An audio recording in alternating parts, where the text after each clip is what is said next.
Welcome back to the test I'm doing. In case you didn't watch the first video, I'm not going to explain what this is about because you obviously need to watch the first video if you want to know what this.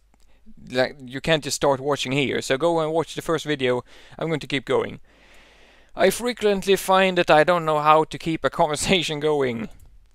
Again, trick question. You can tell that the person who wrote this test is not an Aspie because an Aspie would phrase this completely different. I don't know how to keep a conversation going. I do know how to keep talking. Two very different things. A conversation involves two people. I can talk ages on my own. Basically, nobody else has to be there. That doesn't mean that I can keep the conversation going. So, if I actually have to talk to the person, I have a hard time asking them questions, making relevant little tidbits. I just like going on rants, and that's not conversation. So yes, I don't know how to keep it going. However, I can talk to people, so I'm going to put this halfway on slightly agree. I find it easy to read between the lines when somebody is talking to me. No, like I said, I understand psychology, but I do have a hard time understanding between the lines comments because that's tricky. That's trickiness. It's like lying. It's just difficult for me. I usually concentrate more on the whole picture rather than on the small details. I'm good at seeing the holistic view. However, I do prefer the details, taking it one step at a time. There, I don't really agree. I'd rather want the details, but I like I like planning, but I want to plan very short distances. I want to plan the details, but I am planning for a bigger picture, so yeah. I'm not very good at remembering phone numbers. I don't usually notice small changes in a situation or person's appearance. Funny thing is that I usually do notice small changes in a situation, but I usually don't notice if somebody cut their hair or if somebody got a facelift because I don't look at people. I do notice if something tiny is different. Ask the people at my work, like, did somebody move this fork? And somebody did, and they just laugh at me because I noticed it. So again, weirdly phrased, I do notice changes, but what they're asking isn't really, do you notice changes in a person's appearance? They're asking, do you notice changes in general? Yes, I do. So, I don't agree with the I don't notice. Anyway. I know how to tell if somebody is listening to me. Somebody listening to me is getting bored. No. I remember one time as a kid, my brother actually specifically told me, "You're not very good at telling if people, don't want to talk to you, are you?" Because I barged into his room and started talking to him, and he apparently didn't want to talk to me, and I didn't know that. So whatever. I find it easy to do more than one thing at once. I actually do. But I want to focus on one thing at a time. But I find it easy to do more than one thing. I can't take these questions this literally because it's going to take forever if I do. I find it easy to... I can't... One more than... Find it easy to... No. Yeah, I find it... No, they're not asking if I find it easy. They are asking if I want to. Or do it normally, rather. I focus on things one at a time,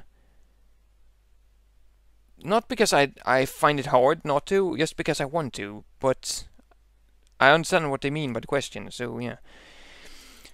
When I talk on the when I talk on the phone, I'm not sure when it's my turn to speak. Sometimes half and half-ish. I enjoy doing things spontaneously. No. Why would I do stuff spontaneously? That's when you fail stuff. Well, I am often the last to understand the point of a joke. Not, well, no, because I'm stupid, but yes, because sometimes I misunderstand jokes. But I am smart, so I'm usually not the last one. I find it easy to work out what someone is thinking or feeling just by looking at their face. No, because I don't look at their face. Aspie thing is to not notice feelings spontaneously, but yeah. Oh man, I'm getting tired from talking this fast. Man, if there's an interruption, I can switch back to what I was doing very quickly. I can, because I've learned to, because I keep interrupting myself. People even get mad at me for watching these videos because I keep switching topics and stuff. But no, I can't switch back to what I was doing very quickly. Mainly because of all the interruptions that I keep having. Like, did somebody breathe? You know, like, I think somebody's at the door. It's just very simple things. I am good at social chit-chat. You already asked me that. No. Sometimes they ask questions more than once, just to make sure that you answers the same answer each time, so you're sure of it. People often tell me that I keep going on and on about the same thing. Yes, how did you know that people keep telling me that? Anyway. When I was young, I used to enjoy playing games involving pretending with other children. I did do that sometimes, but no. I enjoyed playing games involving pretending with myself, actually. I like to collect information about categories of things, like types of cars, birds, trains, plants. Yes. I was going to put it on slightly agree, but no, yes. Quantum physics. I like collecting information about it. I love quantum physics. I suppose that's the answer, yeah. I find it difficult to imagine what it would be like to be someone else. That's a meta question. It's like, I find it difficult to imagine. Everyone finds it difficult to imagine how it would be to be like somebody else, because you only have one thing to compare it to. But what you're asking is sympathy, basically. Do you understand if somebody else is feeling bad? And I understand that there's sometimes feeling bad. I am not lacking in sympathy or empathy. I keep forgetting. But sometimes I just take it too logically and go, why are you upset about that? You should stop thinking about it and then you won't be upset. And it's not that easy to be them. I understand that though, so that helps, but yeah. I like to carefully plan any activities I participate in, yes, very much so. I enjoy social occasions. No, stop asking me that, it's rude. I find it difficult to work out people's intentions. Yeah, sure. Such a flimsical question, really. Oh, my brain's going back and forth. No, I'm just going to put it there and not even talk about it. New situations make me anxious, yes. Very much so. I get nervous whenever I'm meeting somebody for the first time. If I'm calling somebody for the first time, I have a phobia of phones. Any kind of change, I just don't like it. Normally change involving new people. But new situations, like the first time I'm playing a video game online instead of single player, yeah, it makes me anxious. I enjoy meeting new people. No. I just said that. Aren't you listening, Test? I'm a good diplomat. I actually am a good diplomat. In my head, but normally people don't agree with what I say, because I have very good logic, and logic isn't diplomatic, is it? It's actually the opposite. Diplomacy is like being a politician. You need to lie a bit. But I am very good at stepping between fights, telling people what they should do about their bad boyfriends, you know, giving advice and stuff like that because of the logic.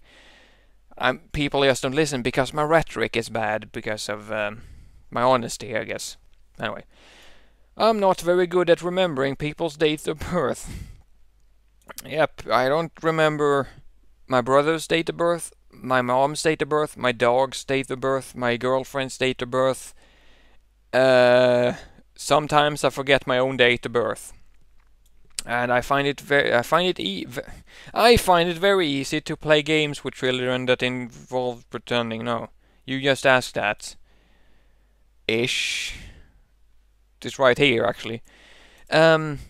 So yeah, that's basically my score. Another test. The very first test I took, I was going to make that, but it's actually in Swedish. Instead of this test, I was going to use that, but I decided not to. The very first test I took, the last question was, I took a long time answering this test, and it was so funny because it took me like an hour to answer those 50 questions, whatever. I rushed through this one though, because I normally don't take this short of a time to answer a test, but god damn it, 2 videos already. So, blah blah blah, this is my score. My score is 40. I think that's less than before, I think. You can see what I agreed on, what I disagreed on. Technically, I didn't just agree and disagree. Some of them I agree more and less, but still. My score was 40. If you have 32 or higher, you probably have Asperger's. Or rather, I'm going to paraphrase because you can't read, because you're stupid. 80% of those diagnosed with autism scored 32 or higher. I might have gotten less than 40 actually. Last time, I mean, I did the test. I don't remember actually. But yeah, 80% of all Aspies score over 32. I got 40, so that makes me pretty Aspie. And that doesn't mean, that I have Asperger's, because you can score 40 and still not have Asperger's, which is why a lot of the people who did this test and then told me, oh, I scored 42, I scored 32, I scored something, or even I scored 15, but I have a diagnosis. These people can't take this test that's too much seriously. You need a doctor's appointment, psychologist appointment, and to do it, a proper couple of days period testing. And that's basically, yeah. I just wanted to go through this so you can see what I answered. Also, a couple of people don't believe I have Asperger's, which is stupid if you know me. But those people are usually people who don't believe that Asperger's exist at all, which is just stupid. Anyway, yeah, this has been a video, 2 videos. I have no ending. Oh my god, I'm freaking out. I'm just going to end it. I can't just end it. Oh, I know. I just figured it out. Here. Look at my awesome background. Look, see? It's moving. Oh, yeah. I'm going to end it like that because that's all I've got. I'm sorry.